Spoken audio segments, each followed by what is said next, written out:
Baik, ini kita sudah pada bagian 3 ya tentang ketidakpastian kolektivitas, collective and common world. Oke, sebelumnya saya sudah sampaikan bahwa ada 5 sumber ketidakpastian ya. Itu ya yang saya ajarkan Anda bahwa nanti di bagian keempat terus terus kita apa Pak relevansinya buat kita ya. Saya coba coba sampaikan dalam bahasa yang mudah buat Anda ya. Tapi ini seperti hafalan tapi simple soalnya ya. Ketidakpastian itu menjadi nature, menjadi alamiah karena there are no group, only group formation. Jadi grup itu nggak ada. Jadi satu kelompok yang pasti nggak ada, tapi pembentukan kelompok itulah yang pasti. Kemudian tindakan itu pasti berlebihan ya. Action is overtaken. Satu tindakan akan dipengaruhi tindakan lain dan akan mengikuti tindakan-tindakan lain. Nanti akan ada implikasinya dalam praktek kita. Dan ketika tindakan itu melibatkan satu objek-objek teknis, misalnya kita membuat sesuatu, kita menggunakan sesuatu, agen-agen atau orang-orang yang pihak-pihak yang terlibat dalam pembuatan itu tuh banyak sekali dan tak terbatas. Kalau ditelusuri satu-satu tak terbatas. Terus yang keempat adalah ketika kita bilang sesuatu yang fakta atau sesuatu yang objektif, itu tidak purely objektif, tapi akan terkait dengan concern terhadap sesuatu yang objektif itu. Matter of concern itu menjadi menarik ketika kita nanti berhadapan dengan berbagai macam pendapat ya. Oh ini orang kok ngomong A itu apa yang jadi perhatian ya? Orang kok B apa yang jadi concernnya ya? Ini gitu ya. Nah, lalu yang ketiga adalah writing down risk account, menuliskan dengan hati-hati. Nah, pertanyaan berikutnya adalah, dan yang saya sampaikan di dalam tayangan ini adalah, kalau sudah ngerti mengapa dunia tidak pasti, ya, nature-nya kehidupan ini tidak pasti, terus gimana? So what gitu loh. Selatan membiarkan kita terombang-ambing. Enggak ya. Yang pertama adalah memetakan tentu, memetakan kenapa sih dunia sosial itu begitu rumit, itu keep social flat. Itu masih ada di buku yang sekarang ya, Reassembling the Social. Nah, namun terus bagaimana? Nanti agak sedikit inilah yang jadi perjuangan Latur adalah pertama take it into account. Bagaimana itu bisa dihitung ketidakpastian. Waduh, luar biasa ya. Lalu put it into order. Wah, apalagi nih. Oke, tapi ini dijelaskan dalam buku yang lain dan mungkin tidak akan saya hanya baca sepintas yaitu dalam Politic of Nature. Saya hanya ambil satu yang esensial aja yang mungkin relevan dengan kehidupan kita ya di dalam setelah kita belajar tentang memang aslinya dunia itu penuh tidak kepastian. Terus bagaimana? Nah, saya akan jump sedikit ya. Tentu dengan jump itu ada reduktif ya, ini banyak sekali hal-hal yang mungkin tidak terlewat saya sampaikan ya. Disclaimer dulu ya. Oke, nah rendering, coba apa nih rendering?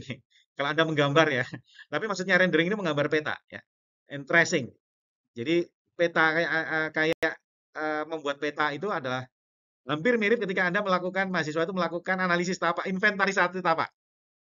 Jadi Latour itu menggunakan metafora pembuatan peta, inventarisasi tapak, kartografi disebutkannya untuk melihat bagaimana realitas sosial itu.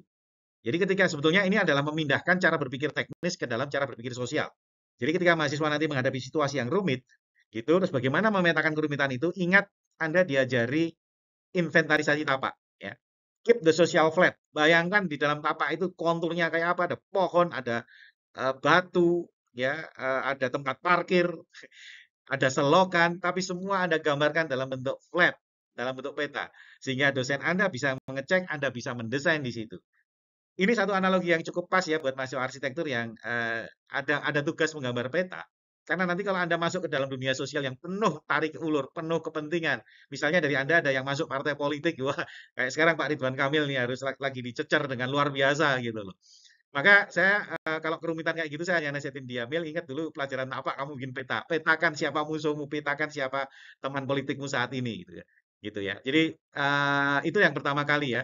Rumit sekali tapi pengetahuan kita dalam memetakan, bukan hanya memetakan kata Lator, tapi kartografi, keep the social flat. Pertama adalah localizing the global, kedua adalah redistributing the local, dan ketiga adalah connecting sites. Ini terlalu detail ya, mungkin buat para terlalu buat mahasiswa barangkali akan saya skip, tapi buat saya sebagai peneliti gitu, atau nanti by advice case per case saya akan sampaikan case by case ya, apa yang dimaksud Lator sebagai localizing the global, redistributing the local, and connecting sites ya. Prinsipnya adalah ini adalah suatu tools untuk memetakan kerumitan sosial. Jadi Anda nggak bisa langsung gunakan ini karena rumit sekali ya, membuat peta kan nggak. Tapi case by case akan saya ajari satu persatu berbasis pengalaman saya. Nah, tapi ini yang cukup menarik setelah sosial bisa di flat, bisa dijembrengkan. Lalu apa? Inilah kesimpulannya ya. Dia menyebutkan bahwa the alternative I have proposed in this book is so simple that can be summarized in one shortlist. One shortlist tapi ada beberapa poin ya. Jadi the question of the social, pertanyaan jadi sosial itu emerge muncul ketika kita mulai entangle ya, mengurai sesuatu yang rumit, ya, sesuatu yang rumit itu diurai. Ya. Oke. Mahasiswa gampang misalnya Anda ujian nanti TA misalnya ada tiga nilai ada penguji tiga itu udah satu sosial ya. Ada koordinator yang nanti akan mengaransemen ya. Ada kriteria penilaian. Ada teman-teman lain yang mungkin akan jadi pembanding dalam satu penilaian itu. Maka untuk bisa mendapatkan nilai bagus dalam satu situasi sosial seperti itu, apakah cukup hanya membuat tugas yang baik? Kadang-kadang tugas yang baik aja juga susah apa kriterianya itu. Setiap dosen beda-beda gitu ya. Terus sudah dibuat kriteria itu sudah. Nah, pertama kali adalah begin to unravel. Oke, saya ingin dapat nilai bagus di antara tiga penguji. Yang penguji nanti juga lihat teman-teman, penguji juga lihat kriteria, ada koordinator yang mengontrol ini semua. Saya harus ngapain ya? Oke, ya. Oke. The social is further detected through the surprising movement from one association to the next. Ya, jadi sering Anda cari cerita gimana sih untuk sukses di dalam sidang TA ini misalnya ya, gitu. Maka cari cutting ya sebelumnya ya. Jadi one association to the next ya, surprising movement. Atau Anda belajar dari kelompok lain, atau Anda belajar dari sidang yang sebelumnya. Kita akhirnya lebih bagus dari sidang setelahnya. Sidang itu juga jadi satu sosial ya, karena banyak aktor yang ada di situ. Those movement can be either be suspended or resumed. Ya, kita bisa memfreeze bahwa oke, ini saja satu sidangnya ini saja, sidang yang kemarin. Atau terus ya, kalau bisa diteruskan terus bahwa ini sidang. Sidang nanti akan apa akan ada menjadi penilaian buat sidang tahun berikutnya dan seterusnya dan seterusnya. Wah, panjang sekali. Ya, when our prematurely suspended, the social normally construct is bound together with already accepted participant called social actor who are member of society. Jadi ketika di freeze, ketika kita bilang masyarakat, sebetulnya masyarakat itu adalah sudah terjadi di masa lalu yang kita freeze, yang kita diamkan, yang kita suspend. Bahwa yang kita sebut masyarakat itu sekarang sudah bergerak lagi saat ini. Contoh apa ya? Masyarakat Indonesia gitu. Susah ya, masyarakat Indonesia itu kan gimana ini? Kita ngomong uh, masyarakat Indonesia yang uh, senang dengan pluralisme gitu kan. Begitu kita ngomong ternyata tiba-tiba masyarakatnya udah bergerak lagi gitu ya.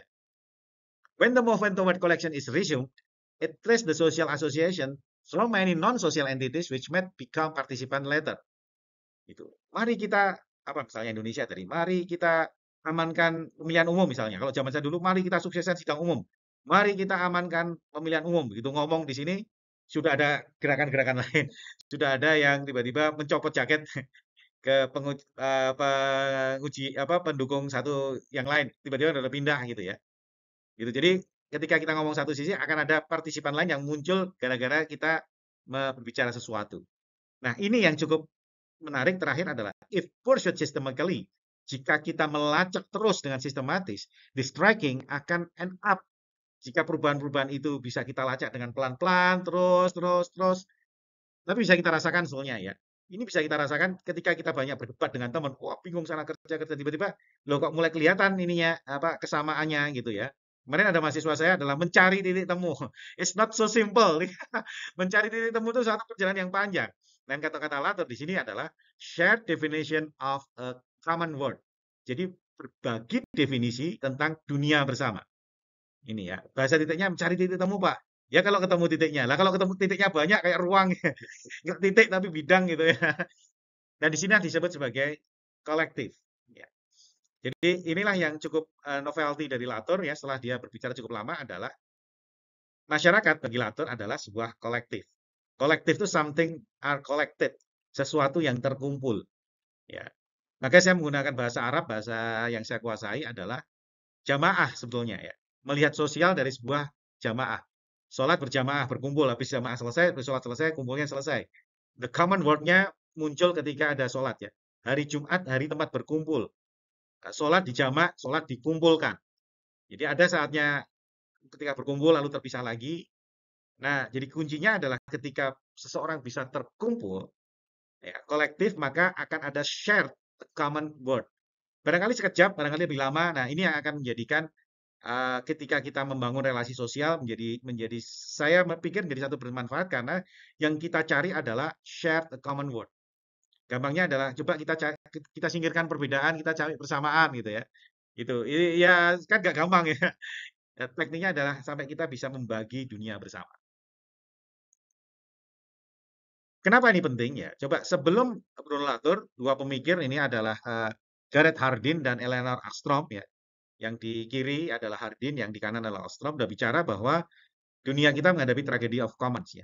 Jadi dalam satu gambar yang mengilustrasikan Hardin adalah bagaimana ketika satu populasi ada, populasinya banyak, resource-nya untuk makan habis dan populasi itu mati. Ini terjadi di dunia kita. Dan yang membuat itu adalah manusia ya. Sehingga kalau Anda lihat itu di Avenger Infinity War, Thanos itu untuk menyelamatkan bumi, untuk menyelamatkan semesta, manusia separuh atau 2/3 harus dimusnahkan. Ini dari sini ya, tragedy of commons. Soalnya kalau manusia dibiarkan terus berkembang, itu maka bumi akan dan dunia kalau di situ semesta Marvel ya akan kehilangan resource-nya. Namun Eleanor Ostrom tidak seperti itu, dia menyebutkan harus ada collective action. Jadi bukan memusnahkan sebagian manusia seperti Thanos, tapi mestinya manusia bertindak bersama-sama. The collective action. Nah, tapi collective action ini juga dari Ostrom ini sangat rumit dan sangat kurang apa ya, terlalu idealis ya. Prakteknya tidak mudah. Makanya itu yang dilakukan Latour adalah mengekon satu-satu bagaimana kolektivitas itu terbentuk. Jadi salah satu yang jadi kontribusi Latour adalah bagaimana isu-isu keberlanjutan as commons bisa ditranslasikan pada keputusan-keputusan yang deterministik ya. Misalnya sains, engineering, ekonomi, poverty. Oke, nah di buku selanjutnya yang saya antarkan sedikit di Politics of Nature, subjudulnya adalah How Bring Science into Democracy. Itu tujuannya adalah supaya sains yang melahirkan teknologi ini yang bisa masuk ke dalam suatu keputusan yang demokratis sehingga bisa terkontrol. Ya, bisa menggunakan sains ya. Di sini Bruno Latour menyebutkan pengertian politik ya, yang pertama adalah politik yang dangkal ya, politik of the cave. Cave itu adalah alegori dari Plato yang orang melihat bagaimana bayangan di dalam gua itu adalah realita, ya, bukan realitas sebenarnya. Gampangnya adalah politik of the cave itu adalah politik dalam arti dangkal ya, banal, yaitu ketika kita hanya memperjuangkan kepentingan kita atau kepentingan kelompok kita. Itu adalah pengertian politik yang betul tapi banal. Nah, kepentingan ini politik yang lebih proper ya. Kalau kata saya adalah perjuangan.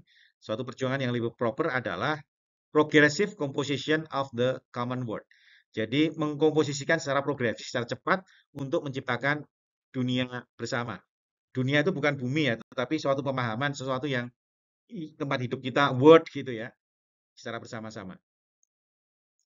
Dan ini yang dilakukan oleh Latour ya, saya singkat saja dan ini masih sangat jump ya, sangat loncat adalah dimulai dengan perplexity, rasa ingin tahu, kemudian konsultasi, harus banyak dialog.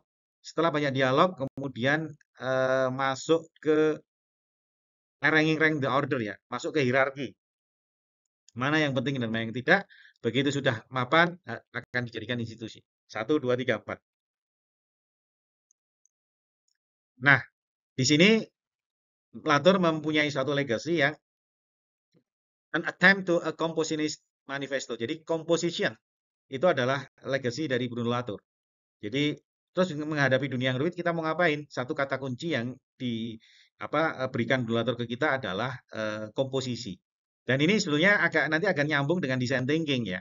Belum ya, belum sampai ke situ. Latour pernah bicara desain tapi belum ke arah situ. Tetapi sebagai desainer, sebagai arranger yang praktek sehari-hari ini akan erat dengan apa yang kita kerjakan. Jika kita bisa, mengkomposisi masa lalu, itu kita membangun preseden. Nah, studi preseden itu kan kita mengkomposisi informasi dari masa lalu. Tetapi ketika kita ingin mengkomposisi dari masa depan, itu disebutnya framing. Dan framing itu adalah core dari design thinking. Jadi kita mengkomposisi sesuatu untuk apa sih tujuan kita tercapai ya. Kita membuat satu gambar yang bagus supaya bangunan kita jadi mudah terpakai oleh banyak orang. Oke, nah selanjutnya di tayangan selanjutnya apa relevansinya dengan kehidupan mahasiswa ya, dengan dunia kita sehari-hari. Kalau yang sekarang saya menjelaskan apa yang disebut Latour, maka di tayangan berikutnya saya mencoba menginterpretasikan pemikiran Latour dengan kehidupan kita ya. Masih ada satu sesi lagi sebelum menutup.